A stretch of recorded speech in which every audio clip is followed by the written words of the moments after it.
Shalom, jumpa lagi di Renungan Logos hari ini. Dengan saya, Pendeta Yandres Gosling.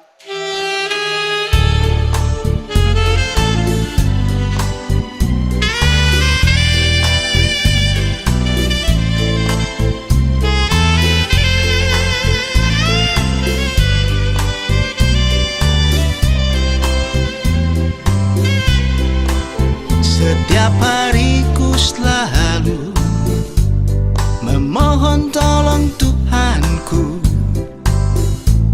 agar kehidupanku hanya memuliakan nama Tuhan. Setiap hari ku selalu mendengar firman Tuhanku,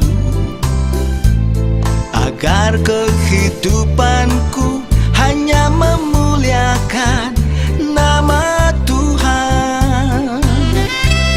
Renungan Logos selalu ingatkanku, renungan Logos selalu membimbingku, renungan Logos selalu mengajakku.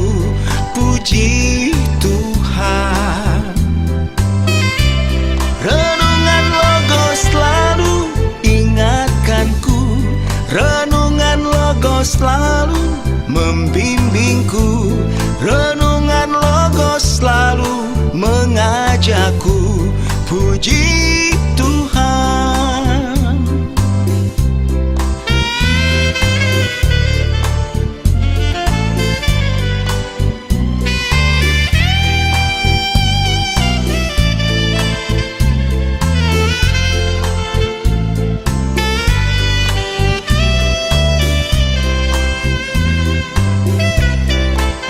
Setiap hari ku selalu memohon tolong Tuhanku,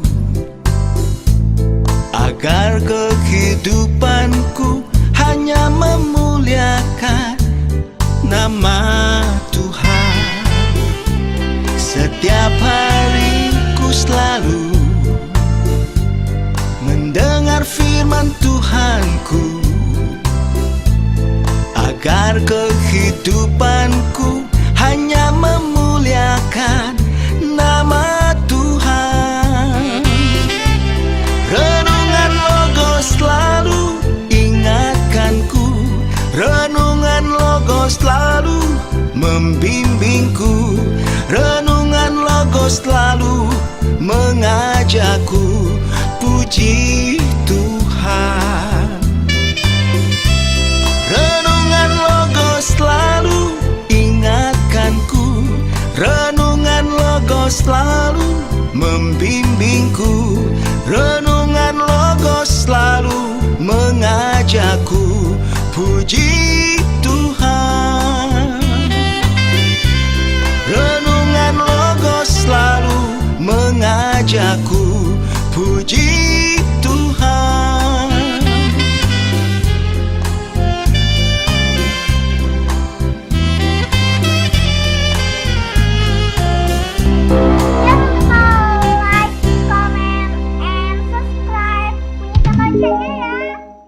Tetap mengikuti Renungan Logos di channel ini setiap hari. Tuhan Yesus memberkati. Kitab Keluaran pasal 1 ayat 1 tertulis demikian, inilah nama para anak Israel yang datang ke Mesir bersama-sama dengan Yakub. Mereka datang dengan keluarganya masing-masing. Berbahagialah yang mendengar dan melakukan firman Tuhan. Sahabat Renungan Logos. Pertanyaan latar belakang orang Israel ada di Mesir terjawab dengan tulisan Kitab Keluaran pasal 1 ayat 1 ini. Mereka bukan sejak awal ada di Mesir, namun secara sengaja dating untuk menetap di Mesir. Sehingga kisah keluaran dari Mesir nantinya memiliki rekam jejak dan alasan logis. Catatan Kitab Keluaran pasal 1 ayat 1 ini juga penting untuk menunjukkan perpindahan tempat tinggal keturunan Yakub. Sekaligus menerangkan bahwa perjalanan hidup umat Tuhan tercatat dan dicatat untuk kepentingan sejarah, bukan hanya kependudukan, namun perjalanan iman mereka nantinya. Pilihan itu memang ada di tangan manusia. Namun goresan sejarahnya ditulis oleh tangan Tuhan. Jika membaca peristiwa Yusuf yang menjabat sebagai petinggi Mesir, maka alasan perpindahan tempat tinggal Yakub akan menunjukkan tangan Tuhan sebagai penuntun kehidupan mereka. Sejarah hidup kita juga akan demikian.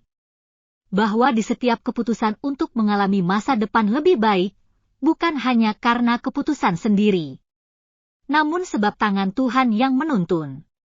Tuhan menyediakan masa depan, namun dibutuhkan keberanian semisal Yakub dan anak-anaknya yang membawa keluarga masing-masing pindah tinggal ke Mesir. Kepindahan itu meninggalkan kepemilikan juga kenyamanan di tempat sebelumnya. Dengan demikian, maka hidup ini akan terus bergerak. Tidak boleh cepat merasa senang dengan setiap capaian. Apa yang dimiliki sekarang bisa saja hanya awal untuk berkat lain yang disediakan Tuhan. Yang dibutuhkan berani mempercayakan hidup ini pada Tuhan. Kalau Tuhan menuntun, maka dibutuhkan ketaatan, kepatuhan dan keberanian mengikuti perintahnya. Maka, perjalanan hidup nanti akan terlihat bahwa ada keputusan sendiri, namun keputusan itu kemudian dituntun Tuhan untuk mencapai rancangannya. Amin.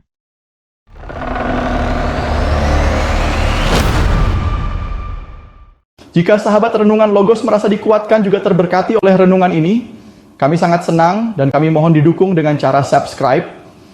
Lalu bagikan renungan kami pada semua saudara seiman. Jangan lupa berikan komentar agar kami bisa memperbaiki kekurangan kami. Sampai jumpa di Renungan Logos lainnya. Tuhan Yesus memberkati kehidupan Anda selalu. Renungan Logos selalu mengajakku, puji Tuhan.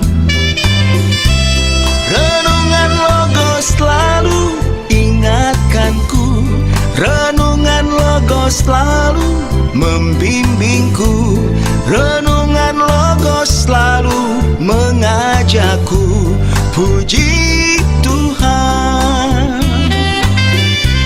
Renungan Logos selalu mengajakku, puji Tuhan.